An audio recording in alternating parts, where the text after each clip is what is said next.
నమస్కారం నాగార్జున గారు. నమస్తే అంజీ గారు. మన ఆర్టిస్ట్ బ్రహ్మాజీ గారు ఒక ట్వీట్ చేశారండి, చాలా వ్యంగ్యంగా. అవును. సో ఆ ట్వీట్ డిలీట్ చేశారు. డిలీట్ చేయటం అంటే ఆయన మళ్ళీ ఇంకో ట్వీట్ పెట్టారు, నా ట్విట్టర్ హ్యాక్ అయిందని చెప్పేసి. అది కూడా వ్యంగ్యమే. అవును. సో అసలు ప్రీవియస్ ఆయన పెట్టింది ఒకసారి మీకు వినిపిస్తానండి. జగన్మోహన్ రెడ్డి గారు విజయవాడ వరదలు వచ్చి 8 రోజుల్లో గడుస్తున్న బాధితులకు ఇప్పటి వరకు న్యాయం జరగలేదన్నట్టుగా ఒక పెద్ద వ్యాసం పెట్టారు. దానికి ఆయన రిప్లై, మీరు కరెక్ట్ సార్, వాళ్ళు చేయలేరు సార్, ఇక నుంచి మనం చేద్దాం సార్, ఫస్ట్ మనం ఒక 1000 కోట్లు రిలీజ్ చేద్దాం సార్, మన వైఎస్ఆర్సీపీ క్యాడర్ మొత్తాన్ని రంగంలోకి దించుదాం, మనకి జనాలు ముఖ్యం సార్. ఇది ఒక వ్యంగ్యం సార్, ఇది పెద్ద వ్యంగ్యం. గవర్నమెంట్ కాదు సార్, మనం చేసి చూపిద్దాం సార్. జై జగన్ అన్న. మళ్ళీ ఇది ఇంకా పెద్ద వ్యంగ్యం. ఇది గట్టిగా వైరల్ అయింది సార్. ఇంకా ఆయన ఇది డిలీట్ చేశాడు. డిలీట్ చేసే లోపలే వైరల్ అయిపోయింది కదా. వైరల్ అయిపోయింది. ఇంకోటి కూడా, అసలు ₹1 ఎక్కడ అని చెప్పేసి అదొక నడుస్తూ ఉంది. అంటే యాక్చువల్గా ఇక్కడ మనం నవ్వుకోవటానికి పనికొస్తుంది, కానీ దాంట్లో ఎంత నిగూఢమైనటువంటి అర్థం ఉందో మనం చూడొచ్చు. ఓకే. అంటే ఒక విఘ్నత లేని ఒక వ్యక్తికి శుతిమెత్తగా తన బాధ్యత ఏంటి అనేటువంటిది తెలియజెప్పాడు. ఇప్పుడు విఘ్నత ఉన్నవాళ్ళు ఏం చేస్తారు, ఒక వరద వచ్చింది, ఒక కెలామిటీ, అక్కడ కూడా పార్టీలు విమర్శలు అనేటువంటిది ఎవరు చూడరు. ముందు మీరు సహాయం చేసి మీ చేతనైంది, అధికారంలో ఉంటేనే చేయాలనే లేదు, అధికారంలో లేకపోయినా మీ చేతనైంది మీరు చేయొచ్చు. చేస్తూ మీరు విమర్శలు చేస్తే దానికి ఒక అర్థం ఉంటుంది. బాగుండేది. కరెక్ట్. ఇప్పుడు బ్రహ్మాజీ గారు అన్నట్టుగా మీ క్యాడర్ను మొత్తాన్ని అప్రమత్తం చేసి ఎక్కడెక్కడ ఉన్నటువంటి వాళ్ళని, అటు రాయలసీమలో ఉన్నటువంటి వాళ్ళని, ఉత్తరాంధ్రలో ఉన్నటువంటి నాయకులను అందరినీ తీసుకొచ్చి అక్కడ ఉన్నటువంటి ఒక్కొక్క కాలనీకి ఒక్కొక్క ఇన్ఛార్జిగా పెట్టి, నిజంగా మీరు అదిగో మా వాళ్ళు వెళ్ళి ఇస్తున్నారా ఇక్కడ, వాళ్ళు ఇవ్వలేదని చెప్పేసి అని మీరు మాట్లాడితే జనాలు దాన్ని యాక్సెప్ట్ చేసేవాళ్ళు. మీకు దాంట్లో నుంచి కొంత మైలేజ్ వచ్చేది. కరెక్ట్. ఇప్పటిదాకా ఏంటి, జనం మీరు చేయలేదు, రాష్ట్రాన్ని నాశనం చేశారన్న ఉద్దేశంతో మిమ్మల్ని దారుణమైన శిక్ష వేశారు. కానీ ఒక రాజకీయ పార్టీ అనేటువంటిది అక్కడి నుంచి పైకి లేవటానికి కొన్ని అవకాశాలు వెతుక్కోవాలి.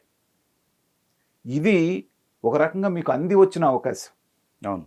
మీ పార్టీని, మళ్ళీ మీ క్యాడర్ని అందరినీ కూడా ఉత్సాహపరచడానికి, పునరుత్తేజం చేయడానికి కావాల్సినటువంటి మంచి అవకాశాన్ని మీరు చేజేతులారా పాడు చేసుకున్నారు. కేవలం అర్థం లేని విమర్శలతోటి బురద చేసేవాడి మీద, నువ్వు ఎదురిగి చేయట్లేదు, చేసేవాడిని నువ్వు మీద విమర్శలు చేస్తే ఏమవుతుందంటే అసహ్యం వేస్తుంది, వీళ్ళకి ఇంకా బుద్ధి రాలేదనిపిస్తుంది.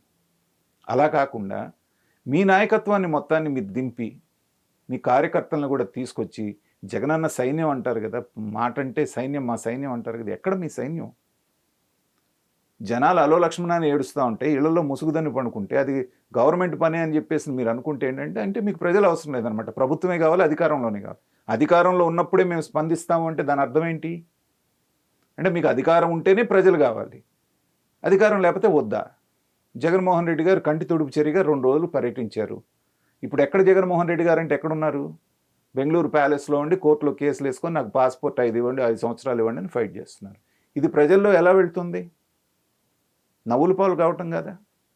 కాబట్టి శుతిమెత్తగా, వ్యంగ్యంగా, చాలా చక్కగా, ఎక్కడ మిమ్మల్ని అగౌరవపరిచినట్టుగా కాకుండా మీ బాధ్యత ఏదైతే ఉందో దాన్ని ఆయన ఎత్తి చూపించాడు. అంటే రేపు పొద్దు నుంచి మళ్ళీ వైఎస్ఆర్సీపీ పేటీఎం బ్యాచ్ అంతా ట్రోల్ చేస్తారని పాపం ఏదో కవర్ చేసుకోవడానికి ఏదో హ్యాక్ అయిందని ఇది అని చెప్పి అన్నాడు అని ఉంటారు. కానీ మనసుండి ఆలోచించే ప్రతి వాడికి కలిగే భావన అదే కదా. నువ్వు ₹1 అన్నావు, ₹1 దేనికి పంపిస్తారు? జనరల్గా సీఎం రిలీఫ్ ఫండ్కి పంపిస్తారు. ఇలాంటి కెలామిటీస్ ఏమన్నా వస్తే ఆదుకుంటారు కాబట్టి, ఎవరిచ్చినా దానికే కదా. నువ్వు అనౌన్స్ చేసావు, ఆ రోజే చాలామంది నొసలు విరిచి ఏమన్నారు, ఇది జరిగేది కదా, చచ్చేది కదా, అనౌన్స్ చేస్తాడు కానీ ఇవ్వడన్నారు. నువ్వు అనౌన్స్ చేసి కూడా వాటికి 4-5 రోజులు అయింది. ఏది దాని మీద?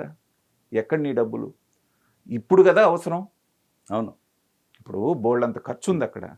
కాబట్టి ఎవరి చేతనైంది వాళ్ళు ఇస్తున్నప్పుడు నువ్వు కనీసం దాని మీద స్పందించకుండా ఊరికే ఒక నోటి మాట అనేసి బెంగళూరు ప్యాలెస్లో కూర్చుంటే ఇంకా పల్సన్ అయిపోతున్నావు కదా.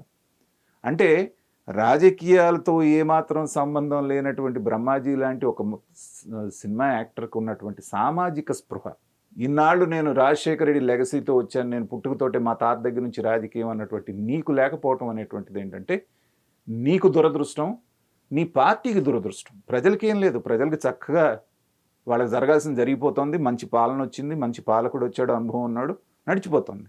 కానీ నువ్వే మరీ పల్సనైపోయి జనంలో నీ పార్టీ అనేటువంటిది ఏంటంటే అధపాతాళానికి వెళ్ళిపోవడానికి అవకాశం ఉంది. దాన్ని రక్షించుకోమని నిజంగా మీరు పాజిటివ్గా తీసుకుంటే దాన్ని ఒక్కొక్క లెసన్ లాగా తీసుకోవాలి. మీరు చెప్పిన 4 మాటలైనా 4 మాటలు పర్ఫెక్ట్గా చెప్పాడు. 1000 కోట్లు అంటే మన ఫండ్స్ రిలీజ్ చేయాలి, కానీ మన వాళ్ళ ఇక్కడ ఒకటి చేయొచ్చు సార్. ఇప్పుడు వీళ్ళ కంపెనీలు ఏవైతే ఉన్నాయో, అవును వీళ్ళ కంపెనీలు కొన్ని ఉన్నాయి, ఎన్ని ఉన్నాయి, పెద్ద పెద్ద కంపెనీలు ఉన్నాయి. ఎన్ని ఉన్నాయి, ఏది ప్రీవియస్ గత గవర్నమెంట్లో లబ్ధి పొందిన వాళ్ళు, అది వాళ్ళు ఏమాత్రం అనౌన్స్ చేయలేదు అనేది అదొక విమర్శ అండి. ఖచ్చితంగా. రెండోది మన మేయర్ గారి గురించి కూడా వస్తుంది. విజయవాడ మేయర్ ఎక్కడ అని మరి చెప్పి ఇప్పుడు ఇంత ఇది జరిగి విజయవాడ చరిత్రలో లేనంత ఇది వచ్చినప్పుడు ఏంటంటే అక్కడ కూడా పార్టీలు చూసుకొని ముందు బాధ్యత వాళ్ళదే, కార్పొరేషన్ వాళ్ళదే కదా. అవును, విజయవాడ కార్పొరేషన్ వాళ్ళు మరి ఎక్కడా లేరంటే ఏంటంటే దాని కూడా రాజకీయం. పోతే జగన్ గారికి ఎక్కడ కోపం వచ్చుద్దో అనేటువంటిది. మీకు పేరుగల నాయకుడు పాపం ఇక ఆపుకోలేక కార్యకర్తలు ఏమన్నా పక్కింటోడు బాధపడుతున్నాడని వైసీపీ కార్యకర్తలు ఏమన్నా అక్కడక్కడ తిరుగుతున్నారేమో కానీ వైసీపీలో కాస్త గుర్తింపు ఉన్నటువంటి నాయకుడు ఎక్కడన్నా ఒక్క చోటన్నా మనకు కనిపించాడా? తర్వాత నందిగామ దగ్గర 3 రోజుల తర్వాత పలకరించడానికి వెళ్ళినటువంటి మాజీ ఎమ్మెల్యేని ఎట్లా తరిం కొట్టారో చూసాం మనం. బొత్స సత్యనారాయణ వెళ్తే ఎలా తరిం కొట్టాడు చూసాం. అంటే ఏంటంటే ప్రజాగ్రహం. రైట్. మమ్మల్ని ఆదుకోపోగా విమర్శలు. చంద్రబాబు నాయుడికి నిద్రపట్టక తెల్లవారుజామున 2 దాకా తిరుగుతున్నాడు. నిజంగా ఎవడన్నా కాస్త కనీసం విఘ్నత ఉన్నాడు, ఎవడైనా ఇంగిత జ్ఞానం ఉన్నాడు ఆ మాట మాట్లాడతాడండి? 74 ఏళ్ల వయసులో ఆయన నీళ్ళల్లో తిరుగుతూ తెల్లవారుజాము వరకు తిరుగుతూ ఉంటే ఆయనకి నిద్రపట్టక తిరుగుతున్నాడంటే ఇంతకంటే దారుణం ఇంకేమైనా ఉంటుందా? ప్రజలు చీత్కరించుకుంటున్నారంటే ఎందుకు చీత్కరించుకోరు? కాబట్టి ఏంటంటే బ్రహ్మాజీ గారు శుతిమెత్తగా కొట్టాడు. అంటే ఇంతకంటే పెద్ద పదం వాడొచ్చు కానీ నా సంస్కారం అడ్డం వస్తుంది. శుతిమెత్తగా కొట్టాడు. దాన్ని విఘ్నత కలిగిన వాళ్ళు పాజిటివ్గా తీసుకోగలిగితే వాళ్ళు కరెక్ట్ చేసుకుంటారు. లేదంటే ఈ పేటీఎం బ్యాచ్ ద్వారా వాళ్ళని ట్రోల్ చేస్తారు. దాని మూలన ఎవరికి పోయిందేం లేదు, మీ పరువు తప్పితే.